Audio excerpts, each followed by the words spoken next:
ఎందుకుంటుందయా నా మద్దతు?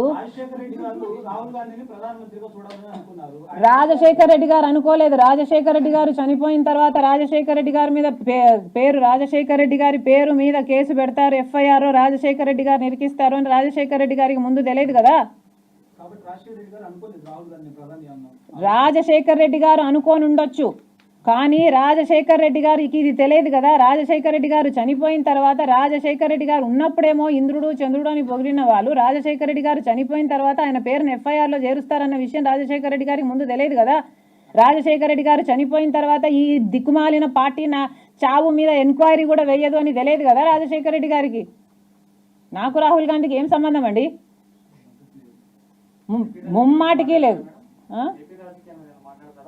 అవసరం లేదు, నాకు అనవసరమైన విషయం. బ్రహ్మాండంగా రాజశేఖర్ రెడ్డి గారి మీద అభిమానం ఉంది అన్న విషయం పదే పదే రోజు రోజు అడుగు అడుగున రుజువు అవుతూనే ఉంది.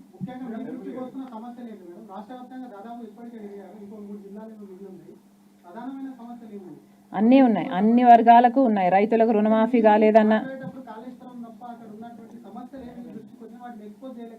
ఏం కాదు, ఏం కాదు. నువ్వు వచ్చి నా మీటింగ్లో ఇను, నేనేం ఎక్స్పోజ్ చేస్తున్నానో నీకు అర్థమవుతుంది. కేసీఆర్ను ఉతికి అరెస్ట్ పడేస్తున్నా నేను.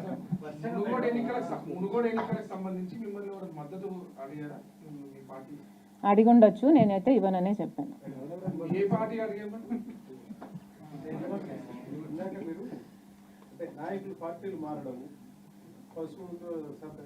అన్న అన్న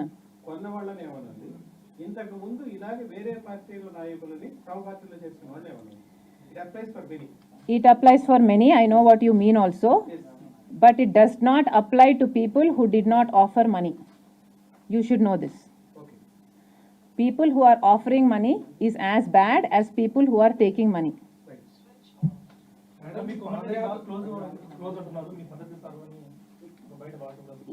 ఇది ఏమి పద్ధతమ్మా? కాంగ్రెస్లో నుంచి ఒక ఎమ్మెల్యే ఒక తమ్ముడు డిఫెక్షన్ చేసి బీజేపీలోకి పోతే అన్నేమో కాంగ్రెస్లో ఉండి కూడా బీజేపీకి ఓట్లేయండి అంటున్నాడు. అంటే ఇది ఏమి రాజకీయాలు చేస్తున్నారు మీరు?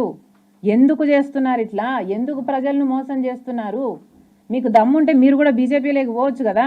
మీకు ఎందుకు కాంగ్రెస్ పార్టీ? కాంగ్రెస్ పార్టీ అనేది ఒక మునిగిపోయిన పడవ కాకపోతే ఏమనాలి దీన్ని?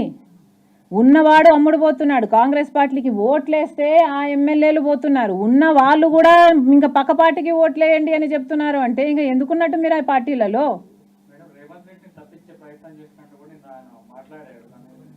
మంచిదే, ఒక దొంగను తప్పిస్తే మంచిదే కదా.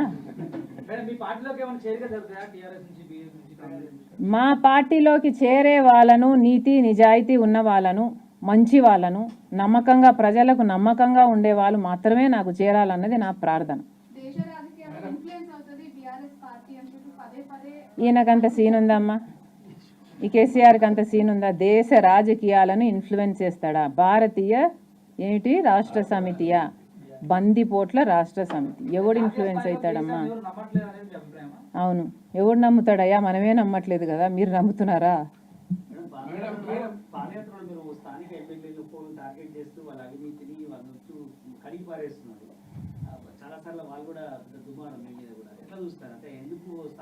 కాదమ్మా, నేను ఒక ప్రాంతంలో నియోజకవర్గంలో నేను పాదయాత్ర చేస్తున్నా. ఆ పాదయాత్రలో నాకు రైతులు వచ్చి మాకు రుణమాఫీ కాలేదమ్మా, మేము అప్పుల పాలు అయిపోయామమ్మా అని ఒక రైతు చెప్తాడు. అదే ప్రాంతంలో ఒక నిరుద్యోగి వచ్చి నా అమ్మ నేను ఇంత చదువుకున్నాను తల్లి, మా అమ్మ నాన్న కూలీ నాలి చేసి చదివించారు, నాకు ఉద్యోగం రాలేదని ఒకడు చెప్తాడు. ఇంకొక ఆమె అమ్మ నాకు పెన్షన్ రాలేదని ఇంకొక ఆమె చెప్తుంది. నేను ఇవన్నీ మాట్లాడి నాలుగో వాడు ఎమ్మెల్యే మంచోడు కాదమ్మా, ఎమ్మెల్యే ఇలా అవినీతి చేశాడు తల్లి, ఎమ్మెల్యే నా భూమి తీసుకున్నాడు అని చెప్తే నేను మిగతా 3 మాట్లాడి 4వది మాట్లాడొద్దా? మాట్లాడకపోతే నేను ఏం న్యాయం చేసినట్టు? ఆ 4వ వాడు నా గురించి ఏమనుకోవాలి? నా బాధ్యత కదా. నేను పాదయాత్ర చేస్తున్నది ఎందుకు? ఈ పాలకులు, ఈ దిక్కుమాలిన పాలకులు అసలు ప్రజలకు సమస్యలే లేవని వీళ్ళు అంటుంటే, మా పాలన అద్భుతమని వీళ్ళు అంటుంటే, మా పథకాలు అద్భుతమని వీళ్ళు అంటుంటే, ఇది వాస్తవం కాదు, ప్రజలకు సమస్యలు ఉన్నాయి అని ఎత్తి చూపడానికి నేను పాదయాత్ర చేస్తున్నా కదా. మరి అలాంటప్పుడు నా ముందుకు వచ్చిన సమస్యల గురించి నేను మాట్లాడకుండా ఎలా ఉంటాను? ఒక ఎమ్మెల్యే గురించి నా దగ్గరికి సమస్య రాకపోతే నాకు మాట్లాడాల్సిన అవసరం లేదు కదా. కానీ ఎమ్మెల్యే అవినీతి చేశాడు అనో, లేకపోతే ఈ ఎమ్మెల్యే ఇచ్చిన మాట నిలబెట్టుకోలేదు అని నా దృష్టికి వస్తే నేను అది మాట్లాడకపోతే, నేను ఎత్తి చూపకపోతే ఇంకా నేను పాదయాత్ర ఎందుకు చేయడమో? ఎండలో పడి 2700 కిలోమీటర్లయ్యా, ఎండనక వాననక నా ఇంటిని నా కుటుంబాన్ని పక్కన పెట్టి నెలల తరబడి రోడ్ల మీదనే బతుకుతున్నామే. ఎందుకు బతుకుతున్నాము? ప్రజల పక్షాన నిలబడ్డానికి కదా. ఇంకా అది సగం నిలబడి సగం నిలబడకుండా ఉంటే ఎట్లా? కేటీఆర్ ఏమో మా స్కీమ్లు 95% మంది లబ్ధిదారులు ఉన్నారు, అన్ని పార్టీలో ఉన్న నేతలు కూడా మా స్కీమ్లు అందుతున్నాయని అంటున్నారు కేటీఆర్. కాదయ్యా, నాకు అర్థం కాక అడుగుతా, మీకు నిజంగానే మీ పాలన మీద మీకు నమ్మకం ఉంటే, మీరు అభివృద్ధి చేశారు అని మీకు నమ్మకం ఉంటే, మీరు ఎందుకని మునుగోడులో ఒక్కొక్క గ్రామానికి ఒక్కొక్క ఎమ్మెల్యేని పెట్టారు? ఏం అవసరం ఉంది? మేము అభివృద్ధి చేశాము, మాకు ఓట్లు వేయండి అని అడిగే దమ్ము మీకు లేదా? రాజశేఖర్ రెడ్డి గారు ఎలా అడిగాడు ఎలక్షన్లలో ఓటు?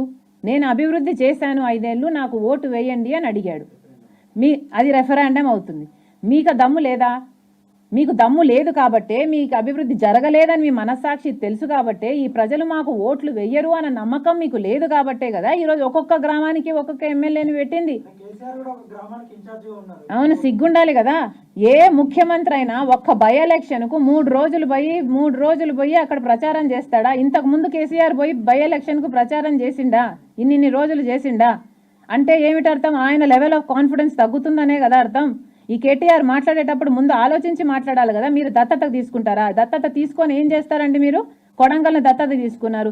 దత్తత తీసుకొని ఏం చేశారు? మీరు ఏం బీకారు? ఏం ఉద్ధరించారు? అసలు మీరు దత్తత తీసుకొని అభివృద్ధి చేయడం ఏందండి? అసలు ఈ మునుగోడు అనే ప్రాంతం పక్కనుందా? కర్ణాటకలో ఉందా? మహారాష్ట్రలో ఉందా? ఆఫ్ఘనిస్తాన్లో ఉందా? మీరు అధికారంలో ఉన్న రాష్ట్రంలో ఒక నియోజకవర్గాన్ని అభివృద్ధి చేయాలి అంటే దత్తత తీసుకోవాలనా? మీ అధికారం ఎందుకు మరి? మీరు పథకాలు అమలు పరచడం లేదు. మీరు దత్తత తీసుకుంటేనే ఆ ప్రాంతం అభివృద్ధి చెందుతుందా? అంటే మీ నియోజకవర్గం సిరిసిల్లనో గజ్వేలో లేకపోతే సిద్దిపేట అయితే కనుక మీరు అభివృద్ధి చేసుకుంటారా? స్పెషల్ డెవలప్మెంట్ ఫండ్ ఇచ్చుకుంటారా? అంటే మిగతా వాళ్ళు మనుషులు కాదా? మిగతా వాళ్ళు తెలంగాణ ప్రజలు కాదా? మిగతా వాళ్ళు కొట్లాడలేదా తెలంగాణ కోసం? ఎవరు ఓట్లేస్తే గెలిచారు? మీరు 3 నియోజకవర్గాలు ఓట్లేస్తే గెలిచినాయా? ఏం మాట్లాడుతున్నారు మీరు? మీరు దత్తత తీసుకుంటారా? సిగ్గుండాలి కదా. ముఖ్యమంత్రి అయినా, ముఖ్యమంత్రి కొడుకైనా దత్తత తీసుకుంటాము అంటేనే మీరు మిగతా ప్రాంతాలను అభివృద్ధి చెయ్యలేదు అని మీరు ఒప్పుకుంటున్నారు కదా. అసలు బీజేపీ పార్టీకైనా ఏ హక్కు ఉందని మునుగోడులో అంతమంది లీడర్లు అంతమంది వచ్చి ప్రచారం చేస్తున్నారండి? మీకు నమ్మకం ఉంటే, మేము కేంద్రంలో అధికారంలో ఉన్నాం, మా పథకాలు ఇవి, మా పథకాలు అక్కడ అమలు అయ్యాయి, ఇక్కడ అమలు అవుతున్నాయి, మీరు మాకు ఓట్లు వేయండి అని అడగాలి కదా బీజేపీ. ఇంత జంపింగ్లు, ఇంత పశువుల్లో సంతలో నిలబడి ఆక్షన్లింగ్లు ఇవన్నీ ఎందుకు చేస్తున్నారు మీరు? మీ పాలన మీద మీకు నమ్మకం లేదు. ఇక్కడ కేసీఆర్కు నమ్మకం లేదు, అక్కడ బీజేపీ పార్టీకి నమ్మకం లేదు. అందుకే కదా ఇన్ని డబ్బులు, అందుకే కదా ఇంత ప్రయత్నం.